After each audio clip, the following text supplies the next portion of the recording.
오늘은 질투하시는 하나님이라는 제목으로 출애굽기 34장 1절부터 14절까지의 말씀을 화면을 따라서 제가 한 절, 여러분들이 한 절 함께 교독하겠습니다. 1절부터 교독합니다.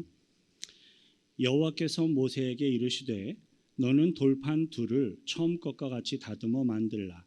내가 깨트린 처음 판에 있던 말을 내가 그 판에 쓰리니 아침까지 준비하고 아침에 시내산에 올라와 산 꼭대기에서 내게 보이되 아무도 너와 함께 오르지 말며 온 산에 아무도 나타나지 못하게 하고 양과 소도 산 앞에서 먹지 못하게 하라.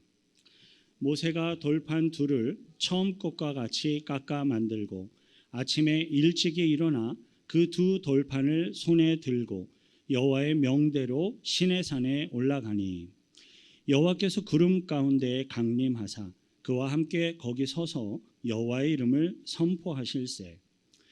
여호와께서 그의 앞으로 지나시며 선포하시되 여호와라 여호와라 자비롭고 은혜롭고 노하기를 더디하고 인자와 진실이 많은 하나님이라. 인자를 천대까지 베풀며 악과 과실과 죄를 용서하리라. 그러나 벌을 면제하지는 아니하고 아버지의 악행을 자손 3, 4대까지 보응하리라. 모세가 급히 땅에 엎드려 경배하며 이르되 주여 내가 주께 은총을 입었거든 원하건대 주는 우리와 동행하옵소서. 이는 목이 뻣뻣한 백성이니이다. 우리의 악과 죄를 사하시고 우리를 주의 기업으로 삼으소서. 여호와께서 이르시되 보라 내가 언약을 세우나니 곧 내가 아직 온 땅 아무 국민에게도 행하지 아니한 이적을 너희 전체 백성 앞에 행할 것이라. 내가 머무는 나라 백성이 다 여호와의 행하심을 보리니 내가 너를 위하여 행할 일이 두려운 것임이니라. 너는 내가 오늘 내게 명령하는 것을 삼가 지키라. 보라 내가 내 앞에서 아모리 사람과 가나안 사람과 헷 사람과 브리스 사람과 히위 사람과 여부스 사람을 쫓아내리니 너는 스스로 삼가 내가 들어가는 땅의 주민과 언약을 세우지 말라. 그것이 너에게 올무가 될까 하노라. 너희는 도리어 그들의 제단들을 헐고 그들의 주상을 깨뜨리고 그들의 아세라 상을 찍을지어다. 함께 읽습니다. 너는 다른 신에게 절하지 말라. 여호와는 질투라 이름하는 질투의 하나님이니라. 아멘. 약 430년 정도의 긴 시간 동안 애굽이라는 나라에 머물며 노예로서 학대를 받았던 이스라엘 백성들은 놀라운 하나님의 구원하심으로 출애굽을 하고 시내산에 머물러서 하나님과 언약을 체결하였습니다. 조금 더 제가 정확히 표현을 하자면 창조주 여호와 하나님께서 이 이스라엘 백성들을 불쌍히 여기시고 그들을 택하셔서 그들을 하나님의 백성으로 삼아주시고 그들과 언약을 체결하여 주신 것입니다. 이 언약은 일방적인 하나님의 은혜를 통하여서 이스라엘에게 주어진 것으로서 나는 너희의 하나님이 되었고 너희는 나의 백성이 되었다라고 선언하며 은혜를 약속해 주신 것이었습니다. 그리고 하나님께서는 이스라엘 백성들과 맺은 이 언약을 확고하게 증거하기 위해서 두 개의 돌판을 친히 하나님이 직접 깎아 만드시고 그 돌판에 언약의 핵심적인 내용인 십계명을 새겨서 주셨습니다. 우주를 조성하신 창조주 여호와 하나님이 피조물인 인간들과 언약을 맺으시고 그것도 두 개의 돌판을 깎아 만들어서 친히 십계명을 새겨주신 것입니다. 그러니 이 두 돌판은 참으로 귀하고 놀라운 것이 분명합니다. 그런데요, 더욱더 놀랍고 놀라운 것은요, 하나님이 친히 깎아서 만들고 직접 십계명을 새겨준 그 두 개의 돌판이 너무나도 쉽게 깨어져 버릴 수 있고 너무나도 쉽게 부서질 수 있다는 사실이었습니다. 물론 영원히 변치 않으시고 성실하신 여호와 하나님께서는 결코 언약을 깨뜨리시거나 바꾸거나 일방적으로 취소하지 않습니다. 문제는 성경이 우리 모든 인간들을 대표해서 상징적으로 이렇게 보여주고 있는 이스라엘 백성들, 이 이스라엘 백성들의 죄성과 불신앙의 문제가 있었습니다. 출애굽을 하던 이스라엘 백성들은 그들 스스로의 죄악으로 인하여 정말로 목이 뻣뻣하고 우매하게 된 그러한 사람들이었습니다. 이스라엘 백성들을 구원으로 하나님의 뜻 가운데로 인도하기 위해 모세는 시내산에 올라갔고 약 40일 동안 그 시내산에서 머물며 하나님과 정말로 친밀히 교제하고 하나님이 직접 베풀어 주시는 그러한 계명은 돌판을 받게 되었습니다. 하지만 모세는 십계명이 새겨진 돌판을 받은 지 얼마 되지 않아서 하나님으로부터 너는 내려가라. 내가 애굽 땅에서 인도해낸 내 백성이 부패하였도다라는 너무나도 충격적인 말씀을 듣게 됩니다. 이 충격적인 소식에 당황을 한 모세는 여호수아와 황급히 시내산을 내려와서 이스라엘 백성들의 진영이 보이는 곳에 드디어 이르렀습니다. 그런데 이스라엘 백성들이 부패하여서 죄악에 빠져 있는 그 현장의 모습은 모세가 상상하였던 것보다도 훨씬 더 심각하고 도저히 돌이킬 수가 없는 음란한 우상 숭배의 현장이었습니다. 모세는 이스라엘 백성들이 부패하여 죄악에 빠진 그 현장의 모습을 보면서 금송아지 우상을 섬기며 뛰놀고 있는 그 광경을 목격하자마자 하나님께로부터 받은 이 십계명 두 돌판을 던져서 깨트려 버렸습니다.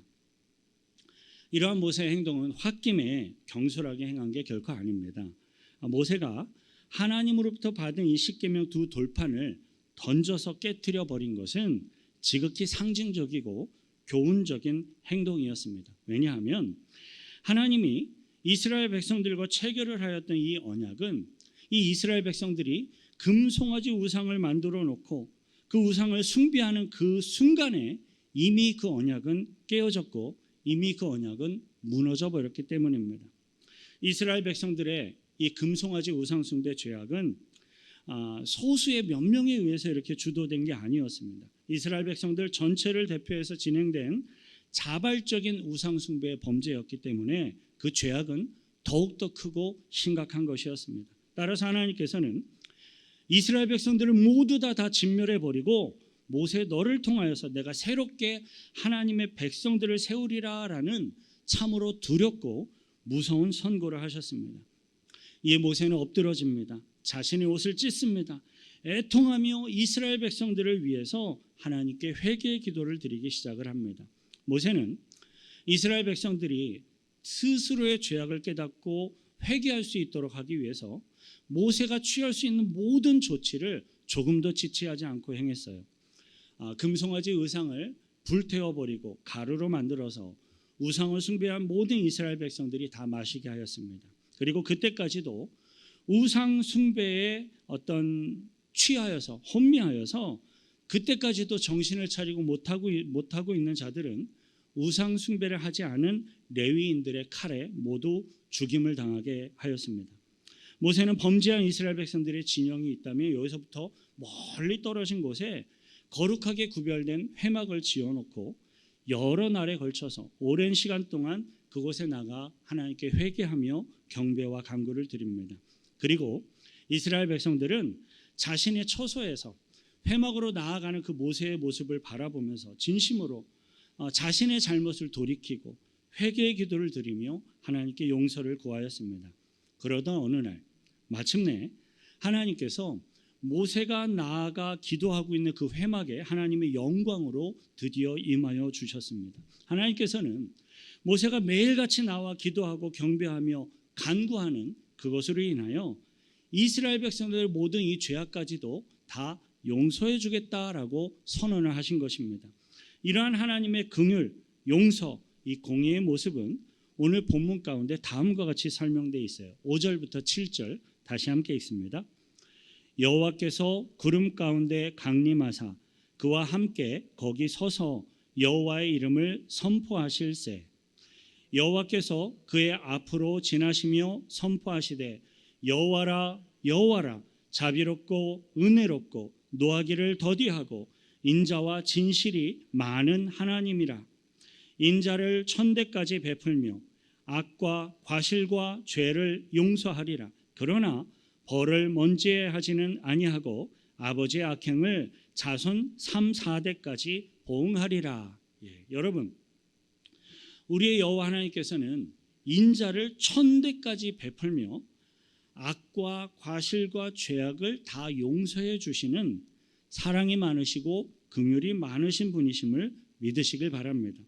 본문 7절에서 이야기하는 인자라는 이것은 죄인들이 진실되고 그리고 겸손하게 주님 앞에 회개하며 돌아올 때 용서해 주시는 하나님의 놀라운 은혜를 이야기하고 있습니다. 그러나 하나님께서는요, 자비를 베풀어야 할 자들에게 자비를 베푸시는 자비로운 분이시지 모든 사람들에게 다 항상 자비를 베풀어 주시는 분이 아니다라는 사실을 알아야 합니다. 왜냐하면 하나님은 어떤 자들에 대해서는 결단코 용서하지 않으시고 그들의 죄악 가운데 거하는 자손까지도 심판하시는 공의의 하나님이시기 때문에 그래요. 이 공의의 하나님에 대해서 오늘 본문 7절에 그러나 벌을 면제하지 아니하고 아버지의 악행을 자손 3, 4대까지 보응하리라 라는 말로 설명을 하고 있습니다. 자, 그렇다면 우리 하나님께서는 어떤 사람들에게 인자를 1000대까지 베풀어 주시고 또 어떤 사람들에 대해서는 벌을 면제하지 않고 자손 3, 4대까지 보응하시는 것입니까? 이 질문에 대한 해답과 대표적인 실제 한 예가 바로 오늘 본문 가운데 나타나 있습니다. 이스라엘 백성들 전체가 다 같이 음란한 금송아지 우상숭배의 죄를 범하게 되므로 하나님으로부터 무서운 진멸, 심판의 선고가 내려졌습니다. 하나님으로부터 진멸과 심판의 선고가 내려진 그 순간까지도 전혀 회개하지 못하고 있었던 우상숭배에 혼미한 자들은, 취해 있던 자들은 모두 레위인들의 칼에 처형되었습니다. 하지만 자신들의 음란한 우상숭배 죄악을 깨닫고 정말로 돌이키며 후회하고 겸손히 회개하는 이스라엘 백성들, 그 모세의 끊임없는 간구에 하나님은 응답을 해주셔서 용서해 주셨습니다. 여기에 하나님의 인자하심을 허락받는 매우 중요한 열쇠가 있습니다. 비록 내가 죄를 범하였을지라도 나의 죄악을, 자신의 죄악을 신속히 깨닫고 하나님께로 나아가 겸손하게 그리고 간절하게 회개하는 백성들은 용서해 주십니다. 예수 그리스도의 십자가 보혈의 공로를 믿고 의지하며 겸손한 회개의 기도를 드리는 자들은 반드시 하나님께서 그 기도를 들으시고 응답해 주심으로써 용서해 주시고 구원해 주시는 것을 믿으시길 바랍니다. 하지만 벌을 면제받지 못하는 자들에 대한 기록도 성경에 분명히 기록되어 있습니다. 벌을 면제받지 못하는 자들은 자신의 죄를 도무지 깨닫지 못하고 돌이키지 못하고 회개하지 못하는 교만한 자들을 가리킵니다. 자신의 죄악을 전혀 깨닫지 못하고 돌이키지 못하고 회개하지 못하는 교만하고 완악한 자들은 모두 그 죄악을 용서받을 수 있는 방법이 아예 없는 것입니다. 성경은요, 부모나 조상들의 죄악으로 인해 그 자녀들이 징계나 심판을 받는 것을 철저하게 금하고 있습니다. 신명기 24장 16절 말씀이에요. 함께 읽습니다. 아버지는 그 자식들로 말미암아 죽임을 당하지 않을 것이요 자식들은 그 아버지로 말미암아 죽임을 당하지 않을 것이니 각 사람은 자기 죄로 말미암아 죽임을 당할 것이니라. 성경은 어떤 죄악이 가계의 저주로 흘러내려서 유전이 되어서 상속되는 것이 아니라 각 사람의 죄악으로 인해서만 심판을 받는다라는 사실을 매우 분명하게 가르쳐주고 있습니다. 자, 그렇다면 벌을 면제하지 아니하고 이 아버지의 악행을 자손 3, 4대까지 보응하리라라는 이 하나님의 말씀은 무슨 의미입니까? 그것은 부모와 조상들이 범죄한 이 죄악의 행동들 때문에 그 죄악들 때문에 그 죄악의 영향력이 자손의 3, 4대까지도 영향을 주기가 매우 쉽다라는 사실을 강조하며 보여주고 있는 거예요. 우리 모든 인간들은요, 저를 포함해서 근본적으로 다 악한 죄인이기 때문에 거룩함과 의로움의 선한 영향력을 받기보다는 죄악의 영향력을 받기가 훨씬 빠르고 훨씬 쉬운 것입니다. 쉽게 이야기해서 나의 아버지가 선함과 악함을 비슷한 수준으로 아들에게 다 보여주었다면 그 아버지의 아들은 선함을 추구하기보다는 악함을 추구할 가능성이 훨씬 더 높고 많고 빠르다라는 것입니다.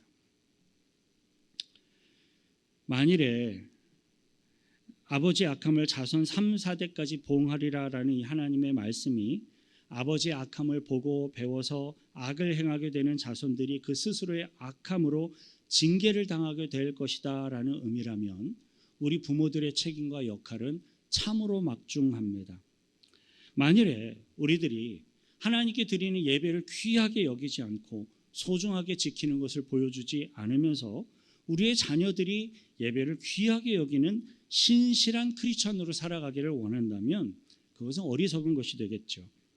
우리 모든 믿음의 부모들은요, 선하고 의로운 믿음의 모습을 우리들의 자녀들에게 진정으로 친히 보여주고 증거해야 할 막중한 영적인 책임이 있음을 믿습니다. 로마서 16장 19절 함께 읽습니다. 너희의 순종함이 모든 사람에게 들리는지라.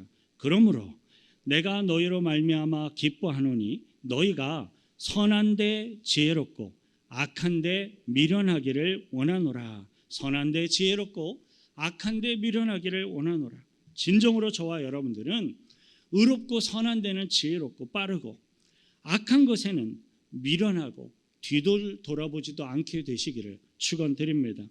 모세는 인자하심과 공의로우심을 선언하시는 그 하나님의 말씀 앞에 급히 땅에 엎드려져 이스라엘 백성들을 용서해 달라고 그리고 우리들과 동행해 달라고 간절히 간구하였습니다. 이에 여호와 하나님께서는 범죄한 이스라엘 백성들도 다 용서하시고 다시 이 이스라엘 백성들과 언약을 새롭게 다시 체결하실 것을 선언하십니다. 그런데 하나님께서 이스라엘 백성들과 두 번째로 언약을 다시 갱신하려고 하시는 이것에는 첫 번째 것과는 많이 다른 분위기에 다른 굉장히 큰 강조점이 함께 있었습니다. 그것은 우상숭배 금지 그리고 우상숭배를 하는 이방인들의 세속적인 문화를 경계하라라는 엄중한 경고의 말씀이었습니다. 본문 12절부터 14절 함께 읽습니다.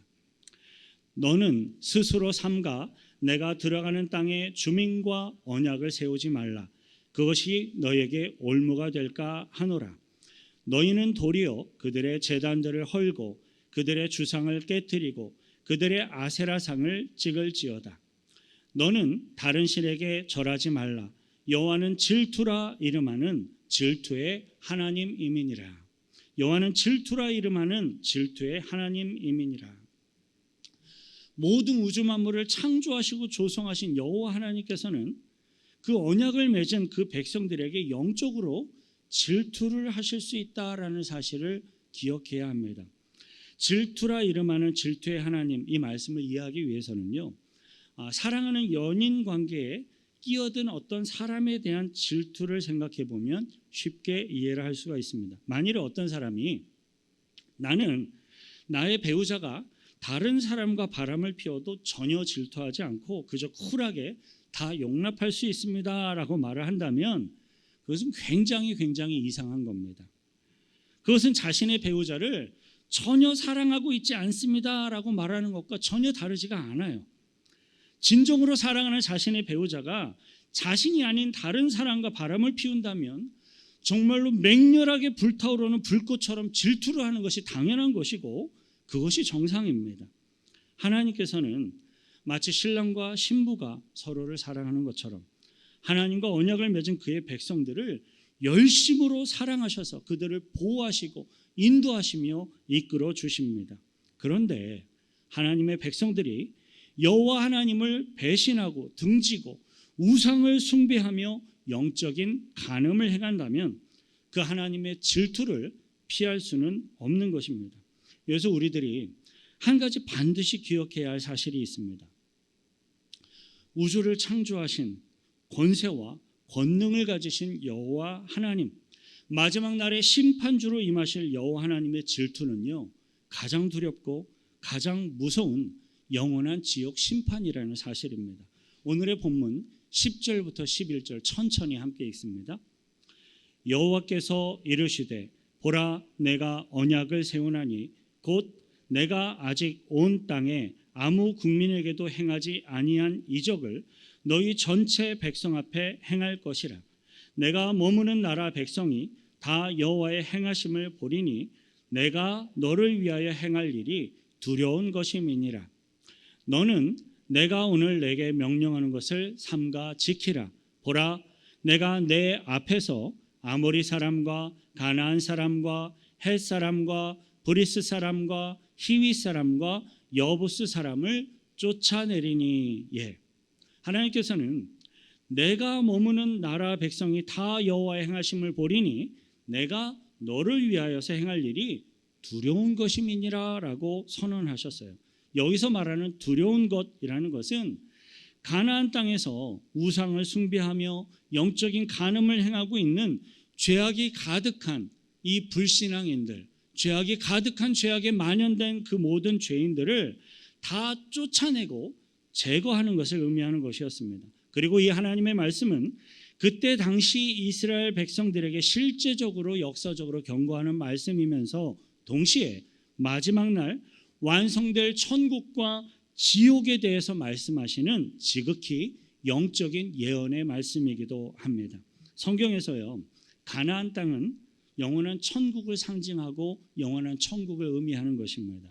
마지막 최후의 심판 날에 우상을 숭배하며 영적인 간음을 행하던 모든 악한 자들이 완전하게 다 지옥으로 쫓겨나서 영원한 형벌에 처하게 될 것입니다. 이것은 다시 오실 예수님께서 그의 백성들을 위하여, 구원받을 천국 백성들을 위하여 이 땅 가운데 전 지구적으로 행하실 지극히 두려운 것임이 매우 분명합니다. 가나안 땅이 상징하는 마지막 완성될 천국에는 예수 그리스도의 십자가 복음 앞에 믿음으로 나와서 죄 사함을 받고 구원을 받은 하나님의 천국 백성들만이 천국 안에 온전한 모습으로 하나님을 예배하게 될 것입니다. 사랑하는 성도 여러분, 마지막 최후의 심판 때에 다시 오시는 하나님 예수 그리스도께서는요, 그의 백성들을 구원하시고 영원한 천국을 완성하시기 위하여서 이 땅 가운데 두렵고 무서운 일을 행하게 되실 것입니다. 가장 중요한 것은 저와 여러분들이 예수 그리스도를 믿고 구원받음으로써 믿음의 백성들의 편에 천국에 서는가, 아니면 심판을 받는 지옥으로 들어가는 자들의 편에 서는가 하는 것입니다. 모세가 이스라엘 백성들을 위해 기도한 것처럼 저는 진정으로 간절히 소망하며 기도합니다. 이 자리에 나와 있는 저와 여러분들과 우리들의 속한 모든 자녀들과 우리들의 모든 권속이 다 예수 그리스도의 십자가 복음을 믿고 구원받아서 영원한 천국에서 하나님을 만나고 예배하며 경배하게 되시기를 축원드립니다. 이 시간 같이 함께 기도하실 때에요, 회개할 줄 아는 거 굉장히 큰 은혜입니다. 나의 죄악을 깨닫지 못하는 거 가장 두렵고 무서운 저주입니다. 하나님, 혹여라도 내가 죄 가운데 범죄하였어도 깨닫지 못하고 있는 것이 있다면 깨닫게 하시고, 내가 그 죄악을 깨닫는 그 순간 즉각적으로 주님 앞에 회개할 줄 아는 겸손한 자가 되게 하시고, 주님의 긍휼과 은혜를 입으며 그 인자를 구하며 천국 백성으로서 이 땅을 살아갈 수 있게 해달라고 기도하십시다. 마지막 날 주님이 행하실 일은 두렵고 무서운 일입니다. 그 두려움의 대상자가 되게 하지 마시고 구원받는 천국 백성으로서 서게 해달라고, 우리들에게 믿음을 부어달라고 같이 함께 기도하겠습니다. 거룩하신 구주의 하나님 아버지요, 이스라엘 백성들의 역사 가운데 일어났던 일들이고 그 역사 가운데 성취되었던 일들이면서 동시에 마지막 날 주님 오실 심판 때의 일들에 대해 선언하고 있는 오늘의 말씀에 귀를 기울입니다. 하나님, 주님의 인자가 천대까지 베풀어지는 주의 백성들의 편에 서기를 소망합니다. 나의 삶을 통해 의로움과 진실함과 선함과 하나님의 뜻을 행하게 하시고 그것을 나의 자녀들에게, 우리 주의 믿음의 모든 백성들에게, 주의 믿지 않는 자들에게 하나님 되심을 증거할 수 있게 하시고 복음을 증거할 수 있게 하시고 믿음의 편에 서게 하여 주셔서 마지막으로 주님의 행하실 그때에 천국에 들어가는 주의 백성 삼아 주옵소서. 주님, 혹여라도 범죄한 것이 있습니까? 즉각적으로 깨닫게 하시고 오직 겸손함으로 포기하지 아니하고 주의 인자와 긍휼을 구하며 간절히 기도할 줄 아는 겸손과 은혜를 베풀어 주셔서 온전한 회개와 거룩함으로 주님 앞에 나아가 구원받는 천국 백성 삼아 주옵소서. 하나님 아버지, 우리 모든 인생들은 죄악에 물들기는 너무나도 쉽고 빠르지만 거룩하신 하나님의 뜻 가운데로 나아가는 데는 너무나도 느리고 어렵고 힘들다는 것을 깨닫고 고백하며 주님의 긍휼을 구합니다. 우리들은 나는 회개할 줄 아는 자들이 되게 하시고 주의 긍휼과 인자하심을 입는 자들이 되게 하옵소서. 비록 우리들은 죄 가운데 한없이 연약한 존재들이지만 예수 그리스도의 구원의 은혜와 믿음을 우리들에게 허락하셔서 성령의 인도하심 가운데 거룩을 이루어가며 영원한 천국에까지 이르도록 인도하여 주옵소서. 우리를 구원하신 예수 그리스도의 이름으로 기도하옵나이다. 아멘. 주님의 은혜 앞에 감사의 박수로 영광 돌려드리겠습니다. 아멘.